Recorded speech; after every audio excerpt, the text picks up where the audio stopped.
நம்ம நாட்டில் என்னதான் நடக்குது அப்படின்ட்டு ஒரு பக்கம் நாடையே உலுக்குன ஒரு சில சம்பவங்களை நம்ம பார்த்துட்டு வர இந்த நிலையில தான் இப்படியும் ஒரு சிலர் இருக்காங்களே அப்படின்ட்டு நம்ம எல்லாருமே நெகிழ வச்ச ஒரு சம்பவம். அந்த பர்சனை பற்றி தான் பார்க்க போகிறோம். அந்த பர்சன் யாருன்றது எல்லாம் தாம்போஜே கெஸ் பண்ணியிருப்பீங்க. ஆமாங்க, நேர்மைக்கும் தூய்மைக்கும் பேர் போன பத்மா அவர்களை பற்றி தான் பார்க்க போகிறோம். ஸோ கண்டிப்பாக இது ஒரு ரொம்பவே இன்ட்ரெஸ்டிங்காகவும் இன்ஸ்பிரேஷனாகவும் இருக்க போது தொடர்ந்து வீடியோ பாருங்கள்.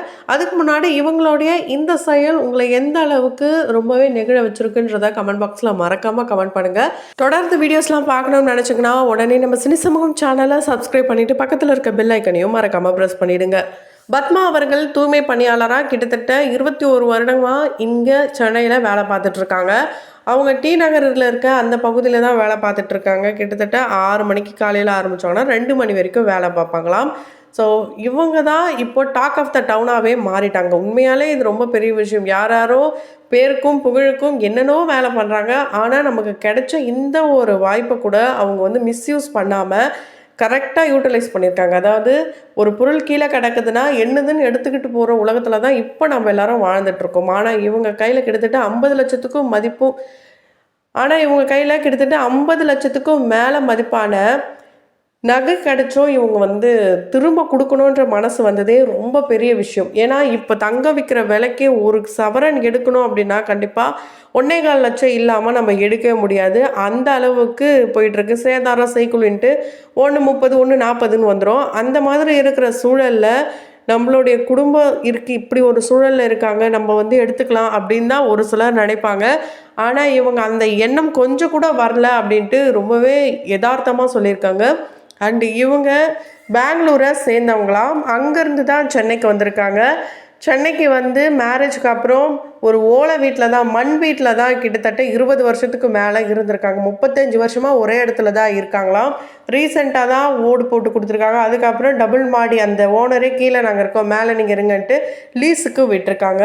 ஆனால் இவங்க ஆரம்ப காலகட்டத்தில் இந்த சுடுகாட்டிலேருந்து வர தண்ணியும் உள்ள வருமா, பாம்பு பூச்சி தேளுன்ட்டு இப்படி நிறைய விஷத்தன்மை வாய்ந்த பூச்சிகள்லாம் கூட வருமாம். அப்படிப்பட்ட சூழலில் கூட அவங்க அந்த இடத்த விட்டு போகவே இல்லையாம். அந்த இடம் அவங்களுக்கு ரொம்பவே பிடிச்சிருக்காம். ஸோ அவங்களுடைய கனவு என்னன்னா, நம்ம சொந்தமாக ஒரு வீடு கட்டிடணும். அதுதான் இவங்களோட மிகப்பெரிய கனவு. அண்ட் அவங்களுக்கு ஒரு மகன் மகள் 2 பேருமே இருக்காங்க. இவங்களுக்கு சப்போர்ட் சிஸ்டமாக அவங்களுடைய கணவர் இருக்கார். இவங்க காலையில் போகும்போதும் சரி, ஈவினிங் கூப்பிட்டு வரும்போதும் சரி, ஆரம்ப காலகட்டத்தில் பஸ்ஸிலே கூப்பிட்டு போவாராம், பஸ்ஸிலே கூப்பிட்டு வருவாராம். ஆனால் இப்போ ஓன் ஆட்டோ வச்சு அதில் கூப்பிட்டு போகிறது கூப்பிட்டு வருது இந்த மாதிரி பண்ணிகிட்ருக்காரு. குறிப்பாக இவங்களுக்கு ஒரு மகளாம். அந்த மகளுடைய திருமணத்தப்பெல்லாம் ரொம்பவே கஷ்டப்பட்டாங்களாம். ஒவ்வொரு நகையை சேர்க்கறதுக்கு அவ்வளோ கஷ்டப்பட்டாங்களாம். யாருடைய வருமானமும் கிடையாதாம். அவங்களுடைய மகனும் சின்ன பையனாக இருந்திருக்காரு. இவங்க ஒரே ஆளாக நல்லாவே கிராண்டாகவே அந்த கல்யாணத்தை பண்ணி முடிச்சிருக்காங்க. ஸோ அந்த மாதிரி குருவி மாதிரி சேர்த்து நான் இந்த அளவுக்கு பண்ணியிருக்கேன். இதே மாதிரி தானே மற்றவங்களும் அவங்க பொருளுக்கு ஆசைப்பட்டு எப்போ யார் வருவாங்க, எப்படி இப்படி ஆனோம், இதெல்லாம் நமக்கு எதுக்கு தேவையில்லாதது.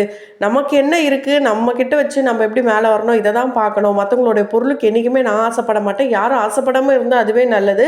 ஏன்னா நான் கஷ்டப்பட்ட மாதிரி தான் அவங்களும் கஷ்டப்பட்டிருப்பாங்க. இந்த ஒரு நகையை நான் திருப்பி கொடுக்கும் போது அந்த நபர் ரொம்பவே எமோஷ்னல் ஆகிட்டார். ஒரு பார்க்கவே ரொம்பவே கஷ்டமாக இருந்ததுன்ட்டு அவரை பற்றியும் இவங்க சொல்லியிருக்காங்க. ஃபஸ்ட்டு அவங்களுடைய கணவர் கூட இந்த நகை எப்படி கிடைச்சிது அப்படின்றத பற்றியே ரொம்ப இன்ட்ரெஸ்டிங்காக சொல்லியிருந்தாங்க. அதை பார்க்கும்போது ஒரு சாப்பாடு பொட்டலம் மாதிரி நினச்சாங்களா. ஏன்னா மதியானம் ஆயிடுச்சுல, அது எல்லாரும் எங்கெங்கே வேலை பார்க்குறாங்களோ அந்த இடத்துல சாப்பாடு பொட்டலத்தை வச்சுட்டு போவாங்களாம். அப்படி தான் சாப்பாடு பொட்டலம்னு எடுத்துக்கிட்டு இவங்க கணவர் கூட வீட்டுக்கு ரிட்டர்ன் வரும்போது வண்டியிலே உட்காந்து சாப்பிடுவாங்களாம். அப்படி தான் ஓப்பன் பண்ணி பார்த்தா நகையை பார்த்து இங்கே பாரு எவ்வளோ தங்கம் இருக்குன்னு. இதெல்லாம் தங்கமாக இருக்காது, யார் உனக்கு இப்போ விற்கிற விலையில் தங்கத்தை தூக்கி ரோட்டில் போட்டு போகிறா, இது பித்தளையாக தான் இருக்கும், விற்கிற நகையாக தான் இருக்கும் அப்படி இப்படின்ட்டு அவங்க கணவர் சொல்ல, இல்லை இது ஒரிஜினல் தங்க தான், நம்ம எங்கள் மேனேஜர் கிட்ட கிட்டு போகலாம் அப்படின்னு சொல்லிட்டு இவங்க வேலை பார்க்குற இடத்துடைய மேனேஜர் கிட்டே எடுத்துகிட்டு போகிறாங்க. அங்கே எடுத்துகிட்டு போனால் உடனே என்ன இது இவ்வளோ தங்கம் இருக்குது, யார் தான் இருக்குன்ட்டு அப்புறம் ஐயர் அஃபிஷர் எல்லாத்தையும் பார்த்து உடனடியாக யார்தோ அந்த ஆள் அங்கே தேடிட்டு இருக்கும் போது இந்த நகை கிடச்சதும் ரொம்ப பெரிய விஷயமாயிடுச்சாம். அவங்களும் ரொம்ப கஷ்டப்பட்டு சேர்த்து வச்சுதான் எப்படியோ மிஸ் ஆகிட்டுருக்கு. ஆனால் என்றைக்குமே கஷ்டப்பட்டது வீணாகாது. நேர்மைக்கு கிடைச்ச வெற்றி அப்படின்னே சொல்லலாம். இவங்க இத்தனை வருஷமாக தூய்மை மட்டும் கிடையாது, நேர்மையும் சேர்த்து தான் இங்கே வளர்த்துட்டு இருந்திருக்காங்க. ஸோ அது மட்டும் இல்லாமல் இன்னொரு முக்கியமான விஷயம் என்னென்னா, இவங்க இப்படிப்பட்ட விஷயம் பண்ணிட்டாங்கன்ட்டு பாராட்டுக்கள் கிடைக்கும், இப்படி நமக்கு இவ்வளோ பேர் இவ்வளோ தருவாங்க, ரஜினி சார் கூப்பிட்டு தங்க நகை போடுவார், இப்படிலாம் இவங்க நினச்சி கூட பார்க்கலையா. இதை அப்படியே விட்டுட்டாங்களாம். அதுக்கப்புறம் பார்த்தா எங்கே பார்த்தாலும் இவங்கள பற்றி தான் பேச்சு, ஃபோட்டோஸ்ன்னு வந்துகிட்டே இருக்கும்போது ரஜினி சார் கூப்பிட்டு ஃபஸ்ட்டு விஷ் பண்ணுறாரு. எப்படிம்மா நீங்களே இவ்வளோ கஷ்டத்தில் இருக்கீங்க, உங்களால் எப்படி கொடுக்கணும்னு மனசு இருந்தது, எடுத்துக்கணும்னு உங்களுக்கு தோணலையான்னு கேட்டதும், இல்லை சார் எனக்கு அந்த எண்ணெய் துளி கூட வரல, ஆனால் எனக்குன்னு வந்து ஒரு வைராகியம் இருக்குது, நம்ம கஷ்டப்பட்டு உழைச்சி நம்ம ஒரு புது வீடு கட்டணும் அப்படின்ற ஒரு எண்ணம் இருக்குது. என் பையனுக்கு வந்து இப்போ ஒரு நல்ல வேலை பார்க்குறேன் கடவுள் புண்ணியத்தில், இருந்தாலும் அவனுக்கு ஒரு நிலையான வேலை வரணும், அவனுக்கு நல்லா கல்யாணம் பண்ணணும், என் பொண்ணு கல்யாணம் பண்ணி கொடுத்த மாதிரி நான் பண்ணணும்னு ஆசைப்பட்றேன்னு சொன்னாங்களாம். நல்ல வரவேற்பு கிடைச்சதான். அதுக்கப்புறம் உடனே அந்த தங்கச்சங்களை எடுத்து போட்டிருக்காரு. உண்மையாலே இது எத்தனை பவுனுன்ட்டு நிறைய பேர் யோசிக்கும் போது கிடையவே கிடையாது, நாங்கள் வந்து கடவுள்கிட்ட இருந்து கிடைச்சதை நாங்கள் எப்படி எடை போட்டு பார்ப்போம், அது மாதிரிலாம் எதுவுமே பண்ண மாட்டேன்ட்டு ரொம்ப பெருமையாகவே சொல்லியிருக்காங்க. ரஜினி சார் கிட்ட வந்து இந்த அளவுக்கு பிளெஸ்ஸிங் கிடைக்கும் அவங்க எதிர்பார்க்கவே இல்லையா. சிஎம் சாரும் கூப்பிட்றாரு உடனே. என்னது ரஜினி சாருக்கு முன்னாடி சிஎம் சார் தான் ஃபஸ்ட்டு கூப்பிட்றாரு. கூப்பிட்டு 1 லட்சம் காசோலியும் கொடுத்தது மட்டும் இல்லாமல் அவங்களுக்கு அவார்டு மாதிரி ஒரு சிலையும் கொடுத்துருக்காங்க. திருவள்ளுவர் சிலையும் கொடுத்தது மட்டும் இல்லாமல், நல்லா நீங்கள் உங்களை மாதிரி எல்லாரும் இருந்தாங்கன்னா இந்த நாட்டில் எந்த ஒரு பிரச்சனையும் இருக்காதே, நம்ம நாடு எங்கேயோ போயிடும் அப்படின்னு சொல்லிட்டு பெருமையாக பேசினாராம். ஸோ உண்மையாலே இது ரொம்ப ரொம்ப பெரிய விஷயம். இந்த விஷயத்துக்கெல்லாம் நம்ம வந்து என்ன செஞ்சாலுமே வந்து ஈடுணை ஆகாது. ஸோ இவங்க வந்து உண்மையாலே நல்லவங்க அப்படின்றது, இந்த நாட்டில் நல்லவங்களும் இருக்காங்கப்பா அப்படின்றத உணர்த்துது. ரொம்பவே நெகிழ வச்ச ஒரு சம்பவம் தான் இது.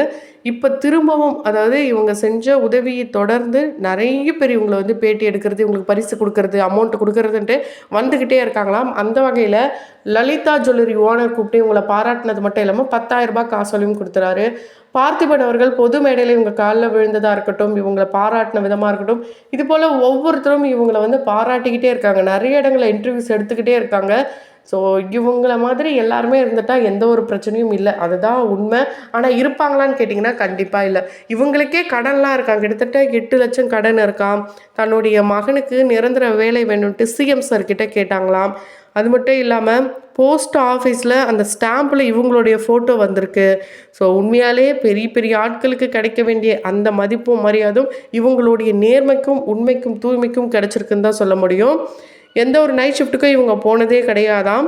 ஸோ கூடிய சீக்கிரம் இவங்க நினச்ச மாதிரி ஒரு நல்ல பெரிய வீடு பரிசாகவே கிடைக்கும். அதுதான் இவங்களுடைய நேர்மைக்கும் உண்மைக்கும் கிடைச்ச ஒரு மிகப்பெரிய வெற்றியாக நம்ம பார்க்கலாம். ஏன் அப்படின்னா இங்கே யாரோ என்னென்னவோ பண்ணிட்டு பெரிய பெரிய ஆட்கள் ஆயிடுறாங்க. இவங்க செஞ்ச இவ்வளோ பெரிய வேலைக்கு கண்டிப்பாக இவங்களுக்கு வீடே பரிசாக கொடுக்கறதுக்கு ஒரு சிலர் முன் வரலாம். கண்டிப்பாக முன் வரணுன்றதை நம்மளோட சேனல் மூலயமா சொல்லலாம். ஸோ இவங்க செஞ்ச இந்த உதவி பற்றி நீங்கள் நினைக்கிறீங்க?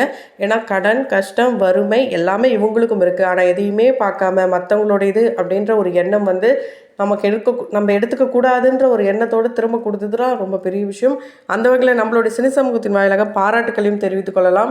ஸோ நீங்கள் இவங்களை பற்றி என்ன நினைக்கிறீங்க? உங்களுடைய கருத்துக்களை மறக்காம கமெண்ட் பாக்ஸில் கமெண்ட் பண்ணுங்கள். தொடர்ந்து வீடியோஸ்லாம் பார்க்கணும்னு நினச்சிங்கன்னா உடனே நம்ம சினி சமூகம் சேனலை சப்ஸ்கிரைப் பண்ணிவிட்டு பக்கத்தில் இருக்க பெல் ஐக்கனையும் மறக்காமல் ப்ரெஸ் பண்ணிவிடுங்க.